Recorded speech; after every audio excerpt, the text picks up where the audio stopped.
P T I کے مرکزی vice chairman Makhdoom Shah Mahmood Qureshi کے سندھ کے حلقہ N224 تھرپارکر سے ریجیکٹ شدہ کاغذات نامزدگی ریٹرننگ آفیسر نے بحال کر دیے۔ شاہ محمود قریشی سندھ کے حلقہ N224 سے اپنے کاغذات نامزدگی جمع کرائے تھے جو نو ڈیوز سرٹیفکیٹ جمع نہ کرانے پر ریجیکٹ کیے گئے تھے۔ نو ڈیوز سرٹیفکیٹ جمع کرانے کے بعد مخدوم شاہ محمود قریشی کے کاغذات نامزدگی بحال ہو گئے۔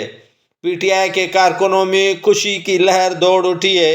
مخدوم شاہ محمود قریشی اس وقت اڈیالہ جیل میں ہیں اور ان کی مہم ان کے بیٹے زین قریشی تھرپارکر کے اسی حلقہ N224 سے چلائیں گے اور ان کی غوثیہ جماعت میں بھی مخدوم کے کاغذات نامزدگی منظور ہونے پر خوش ہے۔